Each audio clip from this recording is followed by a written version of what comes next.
What's up guys, and welcome back to another episode of the Summer Career Mode. It's episode number 37. As always, lots to get through today on the back of the season opener. More youth scouting updates, the remainder of the summer window, more Premier League games on the back of our first win at the new stadium, and we stay here once again taking a West Ham for our first game today, but this in the Carabao Cup. So kicking off here, League Cup, West Ham in the triangle, aiming for back-to-back wins against Graham Potter's side and progress through to the following round. Come on, use. So again, it's season 5, which means we need 4 youth players in the first 11 for the cup games. So I've got Nelson, Patayari, Gray, and Rowe. So yeah, not exactly the best of the bunch, but even so, I've got to find a way to get him in to stick with the rule. But again, that's what I like about this save, man. You know, we say it's a great challenge as Daniel Jefferson just couldn't beat Max Kilman at the back. It makes for a really great challenge. You know, we're using players that ordinarily wouldn't use. It's forcing me to use the players that ordinarily would kind of just be sacrificed. So yeah, it's adding to the challenge. It's why it's terrible. Oh great, what a save! It's why I highly recommend this challenge, man. It really stretches you at times. It's great. Goodwin will find Wiedelsen. And Michael Forsen. A pretty solid pickup from last year. Into Goodwin.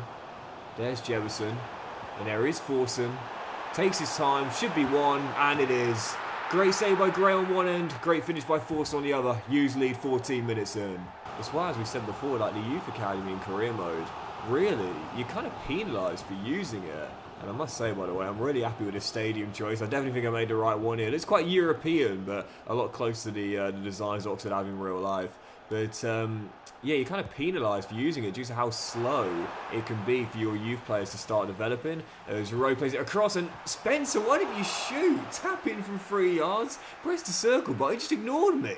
Brody, why would you take a touch there, son? Seriously, you are 3 yards out with an open goal. You could shank the shot, and it's still probably going to hit the back of the net. Rowe says that's how you do it, son. Oxford 2, West Ham 0 is first in pro football, and that is probably going to do it, even with a whole half to play. In complete control here, but surely going through. Really do like the team as well for this season. Like, you know, we haven't made any signings, and the summer window is about to close, and I'm not going to make any signings. I like the team as it is. And I'm not worried about the lack of depth here as well, because again, we're not playing in Europe this season. We've got 2 domestic cups, and I'd like to go far in both of them, sure, as... Oh, that would have been a brilliant goal to make it free, and Jefferson taps in the easy rebound. But yeah, I'm not concerned at all, because, you know, due to the fact we're not playing European football, won't have too many midweek games, so we shouldn't have that much of an issue in terms of fatigue, and hopefully not too many injuries either. Yeah, I trust this team. I trust it.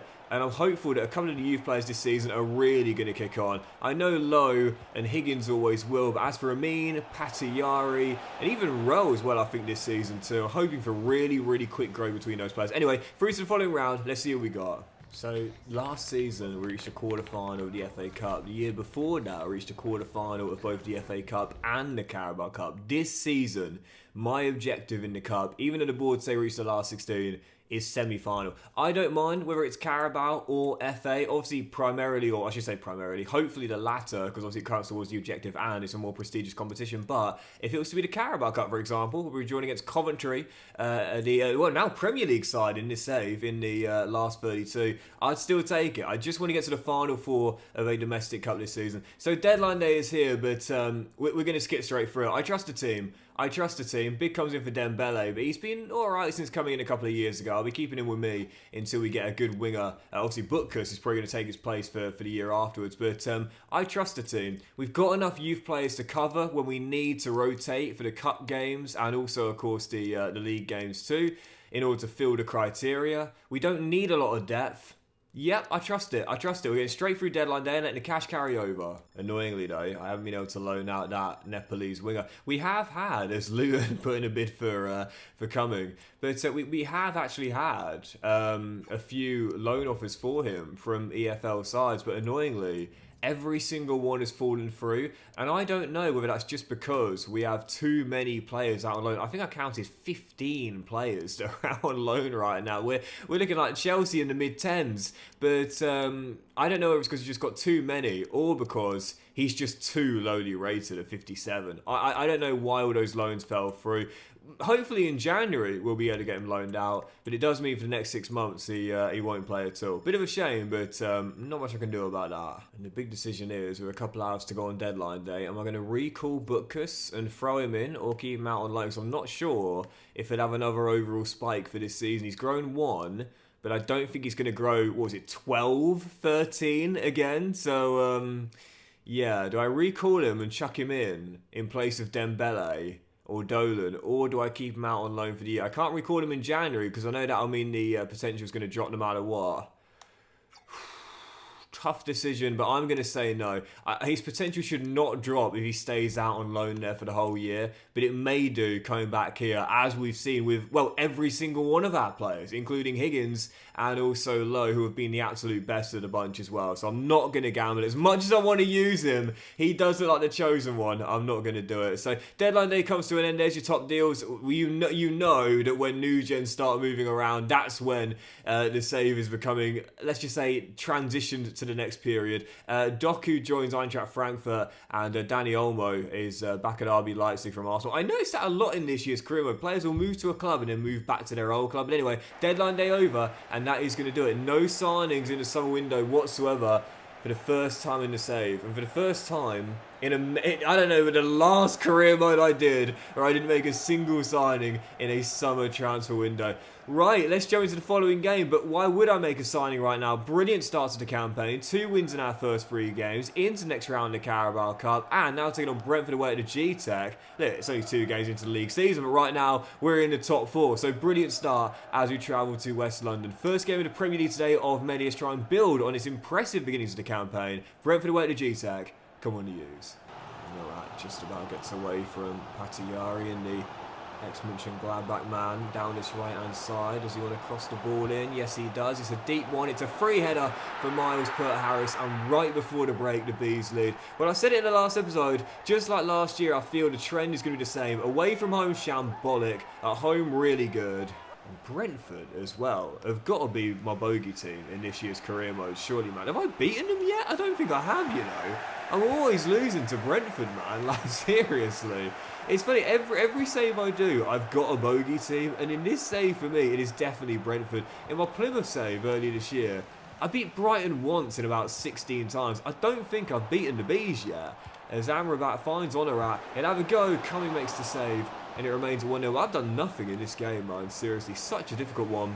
And once again, the Bees are going to sting me and knock me out. I cannot stop them this year. I have to look over the episodes, but yeah, I'm pretty confident we have not beaten Brentford in the save yet. Whereas we've taken more points off of Chelsea, Manchester City, Arsenal. I think every single one of the big 6, actually. Or the traditional big 6. I keep on needing to say that, traditional big 6. People don't look at the big 6 like they used to, which is great for the parity of the league. But, oh, Higgins! Higgins! Come on! And finally we've swatted the Bees and got a point at the very least to maintain our unbeaten start to the season. When you need a hero, you might not look for Batman, but the boy Wonder comes up big clutch time, as he often does. Come on! Seriously, man, these guys are so hard for me to take points off, but finally we have. Oxford remain unbeaten for now. Get in. Right, 3 more scouting updates. Come on. You know, I'm thinking in my career modes for FC 26, by the way, I might not show you all the scouting I do, and only show you the players I actually put in, because normally what I'll do is I'll show you like the collection of players that I'm going to continue scouting, and the ones that I put in. But I think for the next year, what I might do is, like, for example, no one's making it from our academy this month, I might just skip over the month, you know, not show it in the footage, because, you know, it can be so hard to condense my episodes. I'm looking for ways to condense them even more, because I know, you know, nowadays people just want to see all of the action and that's it. So I think that's what I might start doing now from FC 26 onwards. Like, you know, you might see some players here that I'll continue scouting, like Chowdhury, for example, but I won't show you that. If they make it, I'll show you them getting put in my academy, but otherwise I won't bother, just to make the episodes a little bit shorter, if you will, and get more action involved as opposed to that kind of stuff. Does that make sense? I don't know. Anyway, following game, Crystal Palace away, Selhurst Park. Massive point claim there. So back-to-back draws in the capital, and we're staying in London for the following game as well on the back of an international break. Really impressive start for the Youths this season. Let's keep it going against Oliver Glasner's side at Selhurst Park and go for our first away victory this season in the Premier League and staying undefeated for our first 4 games. Next up, Palace in South London. Come on, the Youths. Just had an early injury to Tyrese Dolan, and I'm starting to regret not recalling Butkus, man, because he's still on 74, and again it's only 4 ratings lower than Dolan and Dembele. So if Tyrese is going to be out for a oh, what a ball warn! Higgins for the tapping, please. Yes, come on. If he's going to be out for at least a few weeks or maybe a few months, that's where Butkus could come in and shine. But right now, I don't need to worry about any other youth players but Michael, Higgins.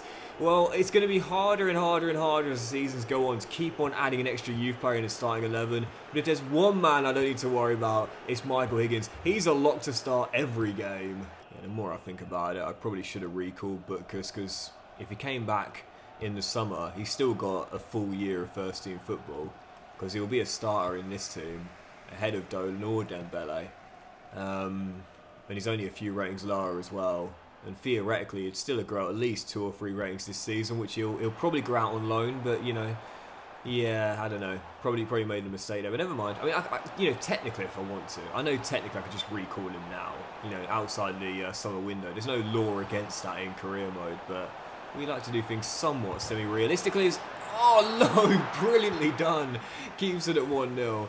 And as we know, players tend to not be able to be recalled outside of a transfer window unless there is an exception. And yeah, I still could, but I'm probably not going to. Anyway, what a brilliant goal line clearance from Lowe. I mean, to be fair, I say brilliant goal line clearance. It was he who was dribbled it in. Oh dear, he was. It's like, I'm just going to dribble this to the goal line so I can make this really cool clearance for the Instagram. Teddy, seriously, man. You're aura farming. Quick throw out to Forson. That's a brilliant tackle, that. I've not had a great game, to be honest. I think for the final 13 minutes, it's just going to be all hands on deck. Try and grind out the 1-0 if you can. Curry didn't do enough. Dior does brilliantly well, as he always does. And away go Oxford, still leading by 1.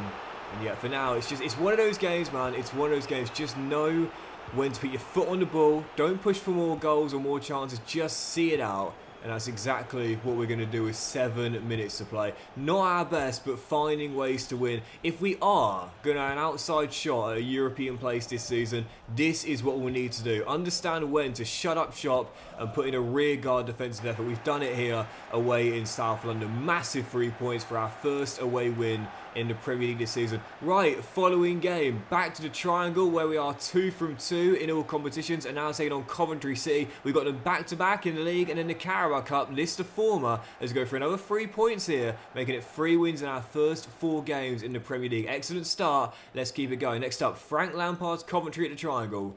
Come on, the U's. If we're going to make Europe this season, oh, Higgins. Oh, it's easy, 1-0, easy money. Oh, my goodness. Michael, son, seriously, how on earth do we miss a target from there with all that time and space? Well, 2 things need to happen. We need to keep Higgins fit and fresh for the entire campaign, because his goals just can't be gotten anywhere else. And we also need to keep the triangle a fortress the whole year. So far, so good on both counts, but to do that for the whole season, that is going to be hard to do. How on earth did I not score? That is a sitter and a half from the one player you wouldn't expect. So the ball through that to Barassi. Held it up brilliantly. 1-0 Coventry. And yeah, it's so typical, but these, as we often talk about, can be the hardest games to win when you're taking on statistically the weakest, if not one of the weakest sides in the league, at home. These are the games which can so often be more difficult than a Man City away at the Etihad, for example. I don't know the scientific reasons behind it. I've always said I'm not totally sure. Oh, Dembele, what a goal. If I believe in handicap, but sometimes in these games, I do wonder. What a finish by Karamoko, though. 1-1. There's a heck of a strike out from Karamoko. And as Forson finds Higgins, quick little drop of the shoulder to try and get around 1. He's got Forson out wide.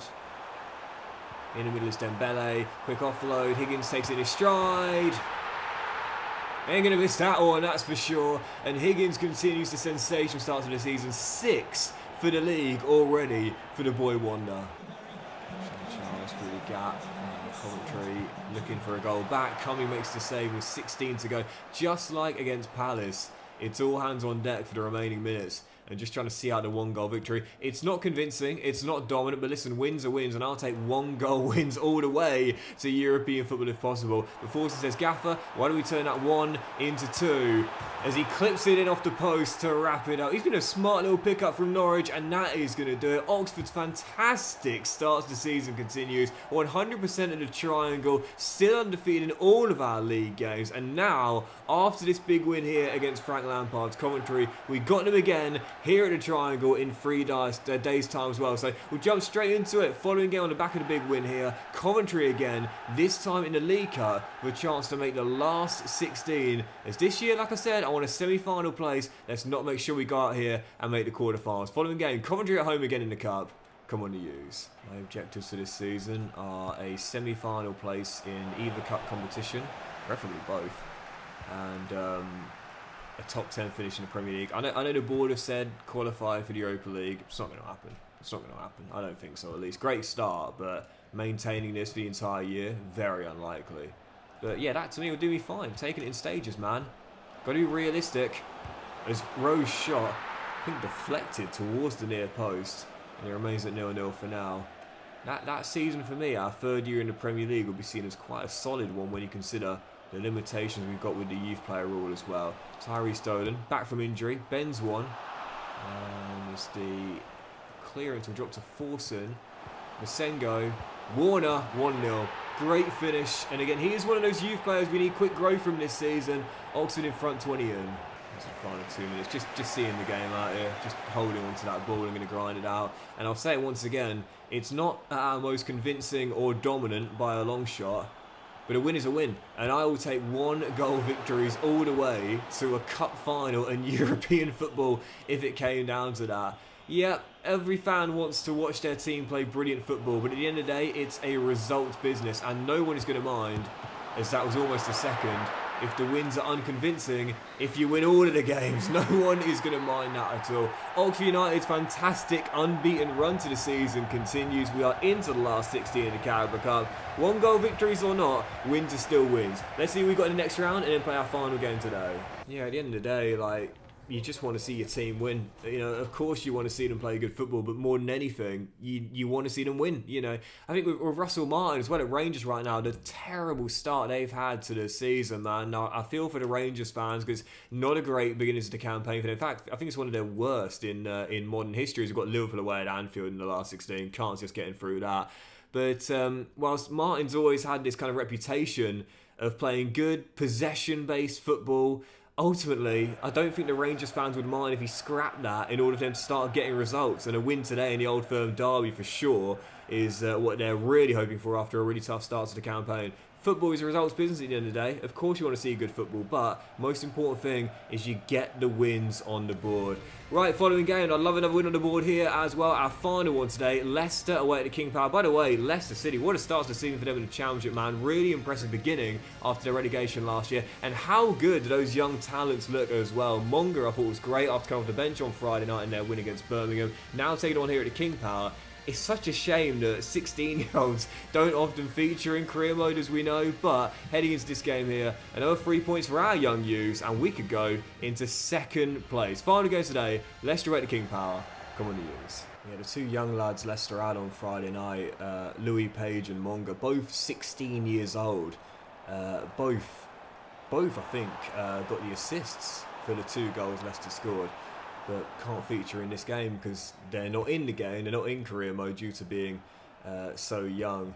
And I understand it from a licensing issue from EA, I understand it in that regard, but part of me wishes that they would just have like fake players and give them fake names, but you know who it is. For example, in the Brazilian league, for example, that's unlicensed in career mode, but you do have the Brazilian players, they're just under fake names, but they have the same likeness in terms of the appearance. They just have the fake names, so it's you know not going to conflict with licensing issues. I kind of wish EA would do the same with the youngsters as well. Like Max Downer, for example, not in career mode, but I wish they would have someone like Dow Maxman, you know, who's coming makes the save there. So it's a different name to get away from the licensing problems, but they are in the game just under a different name, if that makes sense. Like the old school Ronaldo back in the day. And I know I'm really showing my age with that reference there, aren't I? But basically, back in the 90s, and I think the early noughties as well, Ronaldo, not Cristiano Ronaldo, but the Brazilian Ronaldo R9, he did not have a licensing agreement with EA. So what FIFA did is they just changed his name to number 9. Like, it literally, there was a player that was just called number 9. But you knew who it was. Like, who else could it be? It was obviously Ronaldo. But that was the way they got away from the licensing. And I always thought that's one way EA could do it with the younger players as well. Just change the name to someone completely different. And maybe if you want, you could bump their age up to the minimum, which would be 16. But everyone's going to know who it will be because they'll have the same squad number. And they'll be featuring in those teams as well as Higgins taps in the rebound. And whilst this guy might not be just as good as R9 yet, he might have a similar trajectory. He's our number 9. He gives us the lead.